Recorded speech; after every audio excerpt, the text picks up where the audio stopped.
Hello everyone, myself Sri Lakshmi Nair, Assistant Professor, Electrical and Electronics Department, SNIT Adur.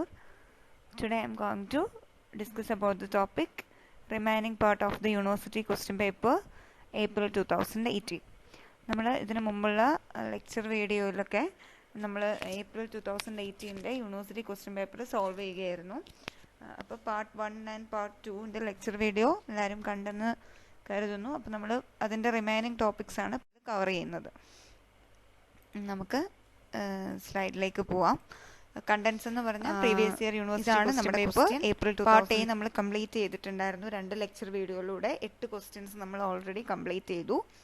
Part ബിയിൽ ക്വസ്റ്റ്യനിലാണ് നമ്മൾ പോകുന്നത്. നമ്മൾ 9th ക്വസ്റ്റ്യൻ്റെ A and B part, 10th ക്വസ്റ്റ്യൻ്റെ A and B part and 11th ക്വസ്റ്റ്യൻ്റെ A part, ഇത്രയാണ് നമ്മൾ ഇന്നത്തെ ലെക്ചർ വീഡിയോയിൽ കവർ ചെയ്യാൻ പോകുന്ന ടോപ്പിക്സ്.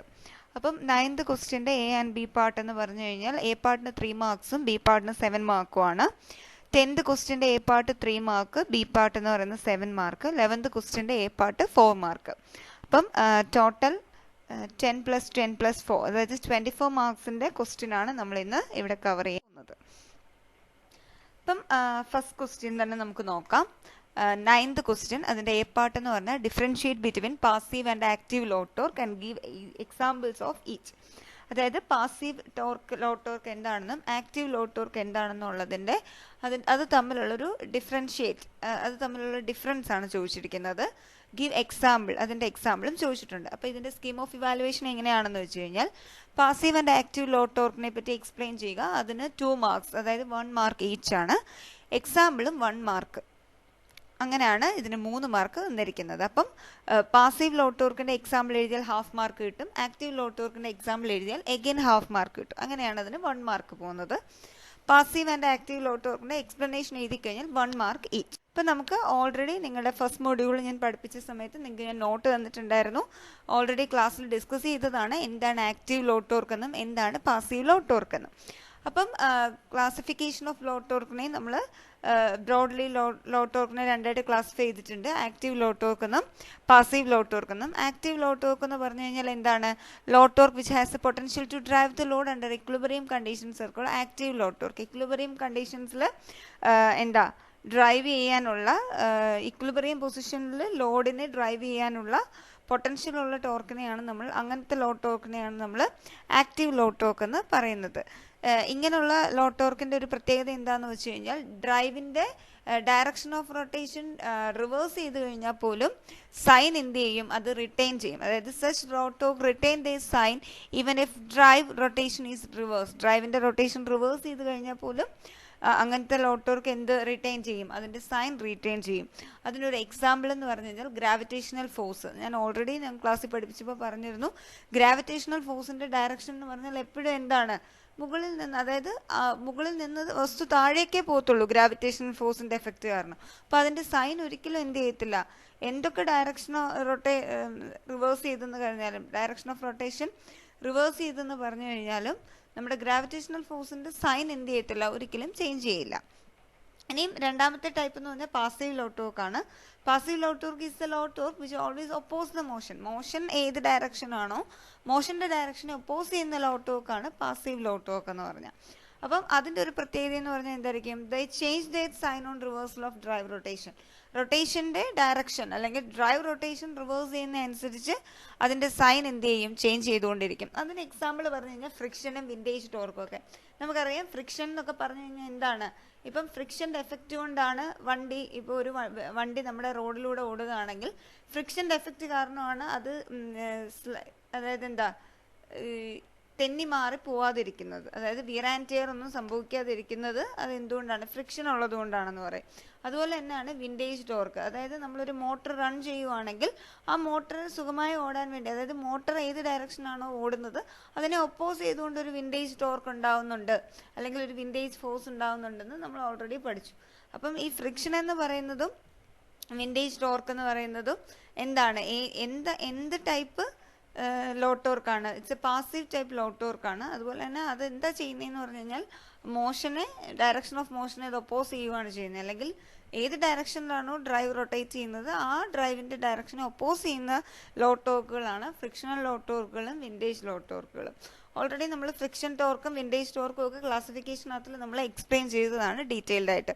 എക്സാം ഓറിയൻറ്റഡ് ആയിട്ട് പറയുമ്പം ജസ്റ്റ് നിങ്ങൾ എന്ത് ചെയ്യുന്നു, ആ 3 മാർക്കിൻ്റെ ഒരു ക്വസ്റ്റ്യൻ അറ്റൻഡ് ചെയ്യാൻ വേണ്ടി എന്താണ് ആക്റ്റീവ് ലോ ടോർക്ക് അതിൻ്റെ എക്സാമ്പിൾ എഴുതുക, എന്താണ് പാസീവ് ലോ ടോർക്ക് അതിൻ്റെ എക്സാമ്പിൾ എഴുതുക. ഇത്രയും കംപ്ലീറ്റ് ചെയ്യുമ്പോൾ തന്നെ നമുക്ക് എന്ത് കിട്ടും, 3 മാർക്സ് നമുക്ക്. നെക്സ്റ്റ് ക്വസ്റ്റ്യൻ എന്ന് പറഞ്ഞാൽ 9th ബി പാർട്ടാണ്. അതൊരു 7 മാർക്കിൻ്റെ ക്വസ്റ്റ്യൻ ആണ്. A motor when operating in a quadrant 1 and 2 has the characteristics T is equal to 400 minus 0.4 N Newton meter, where N is the speed in RPM. The load which is coupled to the motor is an active load with the characteristics TL is equal to plus or minus 200 Newton meter. Calculate the motor speeds for motoring and braking operation in the forward direction. When the drive is operating in quadrant 3 and 4, the motor has the characteristics T is equal to minus 400 minus 0.4 N Newton meter. What will be the equilibrium speed in quadrant 3? ഇതൊരു 7 മാർക്കിൻ്റെ university question ആണ്. ഇത് എഴുതുമ്പോൾ ഇതിൻ്റെ scheme എന്ന് പറഞ്ഞു കഴിഞ്ഞാൽ calculate the motor speeds for motoring and braking operation in forward direction. Forward ഡയറക്ഷനിലുള്ള മോട്ടറിങ്ങും ബ്രേക്കിങ്ങിൻ്റെയും മോട്ടോർ സ്പീഡ് കണ്ടുപിടിക്കുന്നതിന് 4 മാർക്സ് ആണ്. അതായത് മോട്ടറിങ്ങിന് 2 മാർക്കും ബ്രേക്കിങ്ങിന് 2 മാർക്സും. ഇനി the equilibrium speed in quadrant 3. Quadrant 3യിലെ ഇക്വിലിബ്രിയം സ്പീഡ് കണ്ടുപിടിക്കുന്നതിന് എഗെയിൻ എത്രയാണ്, 3 മാർക്സ് ആണ്. അങ്ങനെയാണ് ഇതിൻ്റെ സ്പ്ലിറ്റപ്പ് പോയിരിക്കുന്നത്. അപ്പോൾ ക്വസ്റ്റ്യൻ എന്താണ് പറഞ്ഞിരിക്കുന്നത്, ഒരു മോട്ടർ ക്വാഡ്രന്റ് 1ലും ക്വാഡ്രന്റ് 2ലും ഓപ്പറേറ്റ് ചെയ്യുന്ന സമയത്ത് അതിന് കിട്ടുന്ന ക്യാരക്ടറിസ്റ്റിക്സ് എന്ന് പറഞ്ഞാൽ torque T is equal to 400 minus 0.4 N newton metre ആണ് അതിൻ്റെ ക്യാരക്ടറിസ്റ്റിക്സ് തന്നിരിക്കുന്നത്, ടോർക്കിൻ്റെ ഇക്വേഷൻ തന്നിരിക്കുന്നത്. ഇനി നമ്മുടെ ലോഡ് ടോർക്ക് ഒരു ആക്റ്റീവ് ലോഡാണെന്ന് പറഞ്ഞിട്ടുണ്ട്. ലോഡ് ടോർക്ക് എന്ന് പറഞ്ഞു കഴിഞ്ഞാൽ എത്രയാണ് തന്നിരിക്കുന്നത്, plus or minus 200 newton metre ആണ് തന്നിരിക്കുന്നത്. അങ്ങനെയാണെങ്കിൽ അതിൻ്റെ മോട്ടറിങ്ങും ബ്രേക്കിംഗ് ഓപ്പറേഷനും കണ്ടുപിടിക്കുക. അവിടെ ആ സമയത്തുള്ള മോട്ടറിൻ്റെ സ്പീഡ് കണ്ടുപിടിക്കുക. അതുപോലെ തന്നെ drive in is operating in quadrant 3 and 4. Drive 3 and 4 ക്വാഡ്രന്റിൽ ഓപ്പറേറ്റ് ചെയ്യുമ്പോഴുള്ള ക്യാരക്ടറിസ്റ്റിക്സും നമുക്ക് തന്നിട്ടുണ്ട്. T is equal to minus 400 minus 0.4 N newton metre. അങ്ങനെയാണെങ്കിൽ തേർഡ് ക്വാഡ്രന്റിൽ അത് ഓപ്പറേറ്റ് ചെയ്യുമ്പോഴുള്ള ഇക്വിലിബ്രിയം സ്പീഡും നമുക്ക് കണ്ടുപിടിക്കണം. അപ്പോൾ നമ്മൾ പോവാണ്. ആദ്യം നമ്മൾ ചെയ്യേണ്ടത് എന്താണെന്ന് വെച്ച് കഴിഞ്ഞാൽ ഇൻ 1 and 2 ക്വാഡ്രന്റ്, ഫസ്റ്റ് ക്വാഡ്രന്റിലും സെക്കൻഡ് ക്വാഡ്രന്റിലും മോട്ടറിംഗ് ഓപ്പറേഷനിൽ എന്താണ് സംഭവിക്കുന്നത് നമുക്കറിയാം. ഡ്യൂറിങ് സ്റ്റഡി സ്റ്റേറ്റിലായിരിക്കുന്ന സമയത്ത് T minus T L is equal to 0 ആണ്. ഓൾറെഡി ടി എന്ന് പറയുന്നത് 400 മൈനസ് 0.4 N തന്നിട്ടുണ്ട്. മൈനസ് ടി എല്ലിൻ്റെ വാല്യൂ പ്ലസ് 200 എടുക്കുക. അപ്പോൾ 400 minus 0.4 N minus 200 is equal to 0 എന്ന് കൊടുക്കുക. ആ സമയത്ത് ഇക്വേറ്റ് ചെയ്യുമ്പോൾ N is equal to 400 minus 200 is equal to 0.4 N എന്ന് കിട്ടും. N is equal to 200 divide by 0.4 that is equal to plus 500 RPM എന്ന് നമുക്ക് കിട്ടും. ഇനി നെക്സ്റ്റ് എന്ന് പറഞ്ഞു കഴിഞ്ഞാൽ ബ്രേക്കിംഗ് ഓപ്പറേഷൻ. ബ്രേക്കിംഗ് ഓപ്പറേഷൻ ആകുമ്പോൾ എന്തോ സംഭവിക്കുന്നത് നമുക്കറിയാം. During steady state T minus റിവേഴ്സിലാണ് സംഭവിക്കുന്നത് അല്ലേ, ബ്രേക്കിംഗ് അതായത് ഫോർവേഡ് ബ്രേക്കിംഗ് സംഭവിക്കുന്നുണ്ടെങ്കിൽ പ്ലസ് ടി എൽ എന്നുള്ളത് എന്തായി മാറും, മൈനസ് ടി എൽ ആയി മാറും. അപ്പോൾ T minus T L is equal to 0 എന്ന് കൊടുക്കുന്നു. That means 400 minus 0.4 N minus 200 is equal to 0. 400 plus 200 is equal to 0.4 N and N is equal to 1500 RPM എന്ന് നമുക്ക് കിട്ടുന്നു.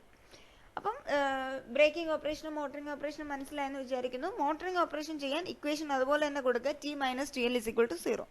ബ്രേക്കിംഗ് ഓപ്പറേഷൻ ആകുമ്പോൾ എന്ത് സംഭവിക്കും, ലോഡ് ടോർക്കിൻ്റെ ഡയറക്ഷൻ റിവേഴ്സ് ചെയ്യുന്നു. അപ്പോൾ T minus T L is equal to 0 എന്ന് നമ്മൾ അപ്ലൈ ചെയ്യുന്നു. ഇനി ക്വാഡ്രന്റ് 3ലും 4ലും നമുക്ക് ഓൾറെഡി അറിയാം ടോർക്ക്, മോട്ടറിൻ്റെ torque T is equal to minus 400 minus 0.4 N എന്ന് തന്നിട്ടുണ്ട്. T L is equal to plus or minus 200 എന്ന് തന്നിട്ടുണ്ട്. അപ്പോൾ ക്വാഡ്രന്റ് 3 എന്ന് പറയുന്നത് എന്താണ്, അവിടെ ഏത് ഓപ്പറേഷനോ ക്വാഡ്രന്റ് 3ൽ നടക്കുന്നത്, മോട്ടറിംഗ് ഓപ്പറേഷനാണ് നടക്കുന്നത്. അപ്പോൾ മോട്ടറിംഗ് ഓപ്പറേഷൻ ആകുമ്പോൾ അവിടുത്തെ ഇക്വേഷൻ എത്രയാണ്, ടി മൈനസ് ടി എൽ. ബ്രേക്കിങ്ങിനാണ് ടി മൈനസ് ടി എൽ വരുന്നത്. മോട്ടറിംഗ് ആകുമ്പോൾ എത്ര ഇക്വേഷൻ വരുന്നത്, T minus T L is equal to 0. T minus T L is equal to 0ൽ ഈ ടി എന്ന് പറയുന്നത് മൈനസ് 400 മൈനസ് 0.4 N എന്ന്, ടി എൽ എന്ന് പറഞ്ഞ് 200 എന്ന് സബ്സ്റ്റിറ്റ്യൂട്ട് ചെയ്യുക. അപ്പം നമുക്ക് കിട്ടും minus 600 is equal to 0.4 N എന്ന് കിട്ടും. അപ്പം N കണ്ടുപിടിക്കുക, that is N is equal to minus 1500 RPM എന്ന് കിട്ടും. അതായത് ഫസ്റ്റ് ക്വാഡ്രന്റിൽ മോട്ടറിംഗ് ആയിട്ട് കിട്ടുന്നത് എത്രയാണ്, 500 RPM ആണ്. സെക്കൻഡ് ക്വാഡ്രന്റിൽ ബ്രേക്കിംഗ് കിട്ടുന്നത് 1500 RPM ആണ്. തേർഡ് ക്വാഡ്രന്റിൽ ഇക്വിലിബ്രിയം സ്പീഡ് എന്ന് പറയുന്നത് നമുക്ക് എത്രയാണ് കിട്ടുന്നത്, N is equal to minus 1500 RPM ആണ് അവിടെ കിട്ടുന്നത്. അപ്പം ഇത്രയും കാര്യങ്ങൾ കണ്ടുപിടിക്കുക. ഇത്രയും കാര്യങ്ങൾ കണ്ടുപിടിച്ച് കഴിഞ്ഞാൽ സിമ്പിളാണ്. ജസ്റ്റ് നമ്മൾ first quadrant, second quadrant, third. അതായത് ഫോർത്ത് ക്വാഡ്രന്റ് ഓപ്പറേഷൻ ആലോചിക്കുക. ഒന്നാമത്തെ ക്വാഡ്രന്റിൽ എന്ത് സംഭവിക്കുന്നു, രണ്ടാമത്തെ ക്വാഡ്രന്റിൽ എന്താണ്, മൂന്നിലും നാലിലും എന്താണ്. ഇതിനെപ്പറ്റി ഒരു വ്യക്തത ഉണ്ടെങ്കിൽ നിങ്ങൾക്ക് ഡയറക്റ്റ് ഇത് സബ്സ്റ്റിറ്റ്യൂട്ട് ചെയ്യാം. ഇത് ഈക്വേഷൻ അറിയത്തില്ല എന്നുണ്ടെങ്കിൽ, അതായത് ലോ ടോർക്കിന്റെ ഡയറക്ഷൻ ഫസ്റ്റ് ക്വാഡ്രന്റ് ആകുമ്പോൾ ടി മൈനസ് പോസിറ്റീവ് ആണെന്നും സെക്കൻഡ് ക്വാഡ്രന്റ് ആകുമ്പോൾ അത് നെഗറ്റീവ് ആവുന്നുണ്ടെന്നും അറിഞ്ഞാൽ മാത്രമേ നമുക്ക് ഈ പ്രോബ്ലം സോൾവ് ചെയ്യാൻ പറ്റത്തുള്ളൂ. അപ്പം fourth quadrant operation of electric drives എന്നുള്ള ടോപ്പിക്ക് വൃത്തിയായിട്ട് പഠിക്കുക. അത് പഠിച്ചു കഴിഞ്ഞാൽ ഈ പ്രോബ്ലം നിങ്ങൾക്ക് ഡയറക്റ്റ് ഇക്വേഷൻ ഇട്ട് സബ്സ്റ്റിറ്റ്യൂട്ട് ചെയ്യാവുന്നതേ ഉള്ളൂ. ഈ ഒരു പ്രോബ്ലം വളരെ സിമ്പിളാണ്. ഒരു 2 മിനിറ്റ് കൊണ്ട് ചെയ്യാവുന്നതേ ഉള്ളൂ. ഈ 2 മിനിറ്റ്സ് എടുത്ത് ചെയ്ത് കഴിഞ്ഞാൽ നിങ്ങൾക്ക് 7 മാർക്ക് ഷുവറായിട്ട് കിട്ടും. ഓക്കെ, അപ്പോൾ നെക്സ്റ്റ് ക്വസ്റ്റ്യനിലേക്ക് പോവാം. 10ാമത്തെ ക്വസ്റ്റ്യൻ എന്ന് പറഞ്ഞാൽ എ പാർട്ട് എന്ന് പറഞ്ഞു കഴിഞ്ഞാൽ state and explain how armature current and speed of a DC separately excited motor will be affected by halving armature voltage and field current with load torque remaining constant. ഇതൊരു 3 മാർക്സിന്റെ question ആണ്. ഇത് എങ്ങനെയാണെന്നുള്ള ഇതിന്റെ ആ ഒരു explanation, അതായത് എങ്ങനെയാണ് armature current and speed of a DC separately motor will be affected by halving. Armature voltage half ആവുന്ന ഉടനെ ആർമേച്ചർ കറണ്ടിനും സ്പീഡിനും എന്താണ് സംഭവിക്കുന്നത് എന്നുള്ളത് നമ്മളൊന്ന് എക്സ്പ്ലെയിൻ ചെയ്യുക. എക്സ്പ്ലനേഷന് മാത്രമാണ് 3 മാർക്സ്. ഇനി 10ാമത്തെ ബി പാർട്ട് ക്വസ്റ്റ്യനും കൂടെ ഞാനിവിടെ എക്സ്പ്ലെയിൻ ചെയ്തിട്ടുണ്ട്. Explain the speed control of separately excited DC motor using combined armature voltage and flux control method. Draw and explain the torque and power capability curve. അതായത് ഒരു separately excited DC മോട്ടറിന്റെ combined armature വോൾട്ടേജും field ഫ്ലക്സ് മെത്തേഡും കൂടെ അതിന്റെ combination രണ്ടും കൂടെ സംഭവിക്കുന്നത് നമ്മൾ എക്സ്പ്ലെയിൻ ചെയ്യുക. അതുപോലെ തന്നെ ടോർക്ക് ആൻഡ് പവർ കാപ്പബിലിറ്റി കർവും കൂടെ ഇത് എക്സ്പ്ലെയിൻ ചെയ്യുക. Already torque and power capability curve തന്നെ നമ്മൾ സിങ്ക്രണസ് മോട്ടറിന്റെ കേസ് എന്ന് പറഞ്ഞ് എ പാർട്ടിൽ നമ്മൾ പഠിച്ചിട്ടുണ്ട്. അപ്പോൾ തന്നെ ഞാൻ ഓൾറെഡി പറഞ്ഞിട്ടുണ്ടായിരുന്നു ഇത് തന്നെയാണ് DC മോട്ടറിനും ഇൻഡക്ഷൻ മോട്ടറിനും എല്ലാം വരുന്നതെന്ന് പറഞ്ഞിട്ടുണ്ടായിരുന്നു. അപ്പോൾ ഇതൊരു 7 മാർക്കിന്റെ ക്വസ്റ്റ്യൻ ആണ്. ഇതിന്റെ സ്കീം എന്ന് പറഞ്ഞാൽ ആർമേച്ചർ വോൾട്ടേജ് കൺട്രോളിന് 2 മാർക്സ്, ഫീൽഡ് ഫ്ലക്സ് കൺട്രോളിന് again 2 marks, torque and power capability curve വരച്ചത് എക്സ്പ്ലെയിൻ ചെയ്യുന്നതിന് 3 മാർക്സ്. അപ്പോൾ നമുക്ക് ഫസ്റ്റ് ക്വസ്റ്റ്യനിലേക്ക് പോവാം. അതായത് 10ാമത്തെ ക്വസ്റ്റ്യന്റെ എ പാർട്ട് എന്ന് പറഞ്ഞാൽ അതിന്റെ ആൻസറിലേക്ക് പോവാം. In a shunt wound DC motor അല്ലെങ്കിൽ separately excited DC motor, armature speed is a function of armature voltage. Armature speed എന്ന് പറയുന്ന ആർമേച്ചർ വോൾട്ടേജിന്റെ ഫംഗ്ഷൻ ആണ്. അതുകൊണ്ട് തന്നെ എന്ത് സംഭവിക്കും, halving the applied voltage will reduce the speed by half. Armature voltage half ആക്കി കഴിഞ്ഞാൽ സ്പീഡും എന്ത് ചെയ്യും, ഹാഫ് ആയിട്ട് മാറും. That is field flux and load are held constant. പക്ഷേങ്കിൽ ഫീൽഡ് ഫ്ലക്സും ലോഡും എന്ത് തന്നെ ആയിരിക്കും, കോൺസ്റ്റന്റ് ആയിട്ട് തന്നെ ഇരിക്കും. പക്ഷേ ആർമേച്ചർ വോൾട്ടേജ് റെഡ്യൂസ് ചെയ്യുന്ന ഹാഫ് ആവുന്ന സമയത്ത് നമ്മുടെ ആർമേച്ചറിന്റെ സ്പീഡും എന്ത് ചെയ്യുന്നു, മോട്ടറിന്റെ സ്പീഡും ഹാഫ് ആയിട്ട് കുറയുന്നു. ഇനിയും armature current is a function of torque. Armature current എന്ന് പറയുന്നത് ടോർക്കിന്റെ ഫംഗ്ഷൻ ആയതുകൊണ്ട് തന്നെ എന്താണ് സംഭവിക്കുന്നത്, so if the load torque held constant, load torque constant ആണെങ്കിൽ the armature current will also remain constant. Armature current constant ആയിട്ടിരിക്കും. ഔട്ട്പുട്ട് പവറിന് എന്ത് സംഭവിക്കും, വോൾട്ടേജ് ഹാഫ് ആവുന്നുണ്ട്, കറന്റ് കോൺസ്റ്റന്റ് ആയിട്ട് നിൽക്കുന്നു. അപ്പോൾ ഔട്ട്പുട്ട് പവറിന് എന്ത് സംഭവിക്കും, പവറും എന്ത് ചെയ്യും, ഹാഫ് ആയിട്ട് റെഡ്യൂസ് ചെയ്യും. ഇനി നമ്മൾ നെക്സ്റ്റ് ഒരു കേസ് പറയുവാണ്. In case B the load power is held constant. Load പവറിനെ നമ്മൾ കോൺസ്റ്റന്റ് ആക്കി വെക്കുവാണെന്ന് വെച്ചോ.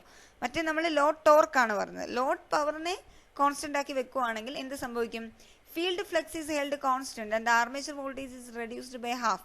ഫീൽഡ് ഫ്ലക്സ് കോൺസ്റ്റന്റ് ആയിട്ടും ആർമേച്ചർ വോൾട്ടേജ് ഹാഫ് ആയിട്ട് റെഡ്യൂസ് ചെയ്യുകയും ചെയ്യുവാണെങ്കിൽ പവറിനെ കോൺസ്റ്റന്റ് ആക്കി വെക്കണം. പവറിനെ കോൺസ്റ്റന്റ് ആക്കി വെക്കുമ്പോൾ വോൾട്ടേജ് ഹാഫ് ആയിട്ട് റെഡ്യൂസ് ചെയ്ത് കഴിഞ്ഞാൽ ആരെവിടെ ഇൻക്രീസ് ചെയ്യണം, കറണ്ട് എന്ന് പറയുന്നത് ഡബിൾ ആവണം അല്ലേ. This means the motor will slow by half but the total output power must remain constant. Output power constant ആയിട്ട് നിൽക്കാൻ വേണ്ടി എന്ത് സംഭവിക്കുന്നു, shaft torque must double. Since the current is proportional to torque the armature current must also double.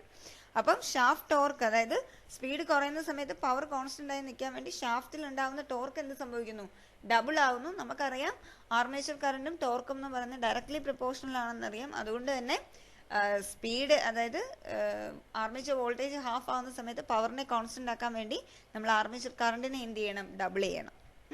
അപ്പോൾ അതാണ്, അതായത് V into A എന്ന് പറഞ്ഞാൽ half into V into 2 times A അല്ലെങ്കിൽ 2 ടൈംസ് ഐ. എ എന്ന് പറഞ്ഞാൽ ആംബിയറും വി എന്ന് പറഞ്ഞാൽ വോൾട്ടും ആണ് ഇവിടെ കാണിച്ചിരിക്കുന്നത്. അപ്പോൾ അങ്ങനെ ചെയ്യുക, അതായത് വോൾട്ടേജ് ഹാഫ് ആവുന്ന സമയത്ത് ആർമേച്ചർ കറണ്ട് ഡബിൾ ചെയ്യേണ്ടി വരും. അപ്പം ഇത് ഞാനൊരു എക്സ്പ്ലനേഷൻ ആയിട്ട് കൊടുത്തതേ ഉള്ളൂ. നിങ്ങൾക്ക് എക്സാമിന് എന്താണോ ചോദിച്ചിരിക്കുന്നത്, ഇവിടെ ഇപ്പം ചോദിച്ചിരിക്കുന്നത് എന്താണ്, ലോഡ് കോൺസ്റ്റന്റ് ആവുന്ന സമയത്ത് ഫീൽഡും ലോഡ് ടോർക്ക് കോൺസ്റ്റന്റ് ആവുന്ന സമയത്ത് ആർമേച്ചർ കറണ്ടിനും ആർമേച്ചർ സ്പീഡിനും എന്താണ് സംഭവിക്കുന്നത് എന്നുള്ളതാണ് ചോദിച്ചിരിക്കുന്നത്. സ്പീഡ് എന്ന് പറയുന്നത് ഹാഫ് ആയിട്ട് മാറും, അതുപോലെ ആർമേച്ചർ കറണ്ട് എന്ന് പറയുന്നത് it's A function of torque ആയതുകൊണ്ട് ഇവിടെ എന്ത് സംഭവിക്കുന്നില്ല, വേരിയേഷൻ ഒന്നും സംഭവിക്കുന്നില്ല. ആർമേച്ചർ കറണ്ട് കോൺസ്റ്റന്റ് ആയിട്ട് തന്നെ നിൽക്കുന്നു. പവർ മാത്രം എന്ത് ചെയ്യും, കറണ്ട് കോൺസ്റ്റന്റ് ആയി വോൾട്ടേജ് മാത്രം കുറയുന്നതുകൊണ്ട് പവറും അതുപോലെ തന്നെ എന്ത് ചെയ്യും, റെഡ്യൂസ്ഡ് ബൈ ഹാഫ് ആയിട്ട് മാറും. ഇത് ഓൾറെഡി നിങ്ങളുടെ മൊഡ്യൂൾ 2 സെക്കൻഡ് മൊഡ്യൂളിനകത്തിൽ ഓൾറെഡി DC മോട്ടറിന്റെ സ്പീഡ് കൺട്രോളൊക്കെ പഠിപ്പിച്ച സമയത്ത് ഇതൊക്കെ പറഞ്ഞിട്ടുള്ളതാണ്. ആർമേച്ചർ വോൾട്ടേജിന്റെ വേരിയേഷനും കറണ്ടിന്റെ വേരിയേഷനും ഒക്കെ പറഞ്ഞിട്ടുള്ളതാണ്. നിങ്ങൾ ജസ്റ്റ് നമ്മളുടെ അതായത് പഠിച്ചതിന്റെ ഒരു ബേസിക്സ് വെച്ചിട്ട് ക്വസ്റ്റ്യൻ, ആപ്ലിക്കേഷൻ ലെവൽ ക്വസ്റ്റ്യൻ വരുമ്പോൾ അത് വായിച്ച് മനസ്സിലാക്കുക. ഓക്കെ, ഇനിയും അതിന്റെ ബി പാർട്ട് ക്വസ്റ്റ്യൻ എന്ന് പറഞ്ഞാൽ എന്തായിരുന്നു, ഇൻ ആർമേച്ചർ വോൾട്ടേജ് കൺട്രോളും ഫീൽഡ് ഫ്ലക്സ് കൺട്രോളും separate ആയിട്ട് എക്സ്പ്ലെയിൻ ചെയ്യാൻ. In armature voltage control, the applied voltage across armature is varied to get the desired speed control. But it can provide speed control only below rated speed because armature voltage cannot be increased above rated value. For the speed control above rated value, the field flux is employed. In a separately excited DC motor, the flux is controlled by varying voltage across field winding. And in a series motor, it is controlled either by varying number of turns in the field winding or connecting a diverter resistance across field winding. ഇനി variation of ടോർക്കും variation of power explain ചെയ്യുകയാണ്. We know that the torque is proportional to phi into Ia. During armature voltage control, the flux in the machine is kept constant. That is, torque is proportional to Ia. Also, Ia is limited to maximum rated current. So, during this period, the maximum torque that can be produced by a motor remains constant. For speeds above rated speed, we have to go for flux control.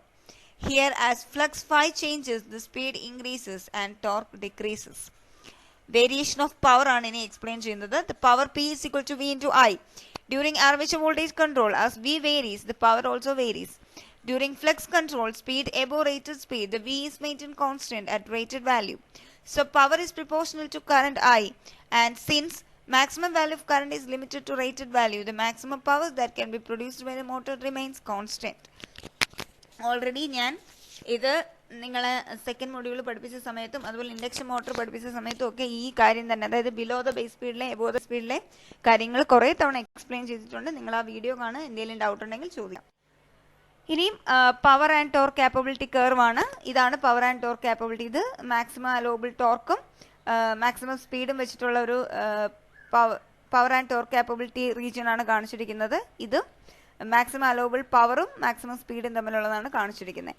ഇവിടെ X ആക്സിസിൽ maximum allowable ടോർക്കാണ്, Y ആക്സിസിൽ X ആക്സിസിൽ സ്പീഡാണ് കൊടുത്തിരിക്കുന്നത്. ഇവിടെ base സ്പീഡിന് below the base സ്പീഡിൽ ആർമേച്ചർ വോൾട്ടേജ് കൺട്രോളും above the base speed field flux കൺട്രോളുമാണ് നടക്കുന്നത്. ആർമേച്ചർ വോൾട്ടേജ് കൺട്രോൾ നടക്കുന്ന സമയത്ത് കോൺസ്റ്റന്റ് ടോർക്കും ഫീൽഡ് കൺട്രോൾ നടക്കുന്ന സമയത്ത് കോൺസ്റ്റന്റ് പവറുമാണ് സംഭവിക്കുന്നത്.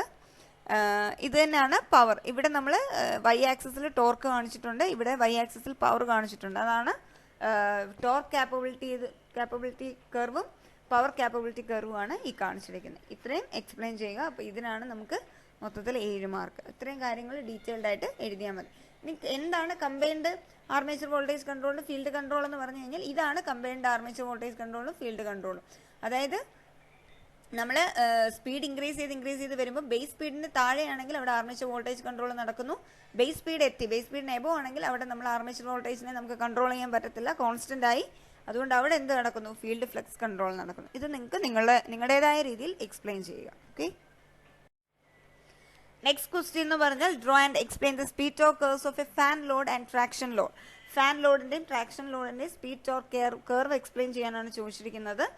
ഇത് നമ്മുടെ ക്ലാസിഫിക്കേഷൻ അല്ലെങ്കിൽ നേച്ചർ ഓഫ് ലോ ടോർക്ക് എന്ന് പറയുന്ന പോർഷനിൽ നിന്നാണ് വരുന്നത്. സ്കീം എന്ന് പറഞ്ഞു കഴിഞ്ഞാൽ സ്പീഡ് ടോർക്കിന്റെ കർവ് വരയ്ക്കുക 2 മാർക്ക്, എക്സ്പ്ലനേഷന് 1 മാർക്ക് വെച്ച്. അങ്ങനെയാണ് മൊത്തത്തിൽ 4 മാർക്കാണ്. എക്സ്പ്ലനേഷൻ എന്ന് പറഞ്ഞാൽ 1 മാർക്ക് ഈച്ച് ആണ്.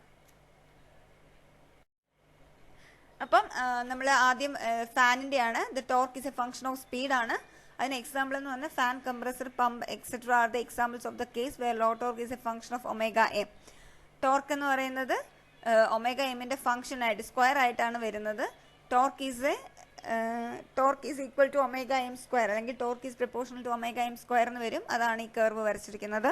ഇനി ട്രാക്ഷൻ ഡ്രൈവിൽ because of heavy mass stiction ഉണ്ടായിരിക്കും. Stiction is large. This will disappear a finite speed and windage and viscous friction dominates.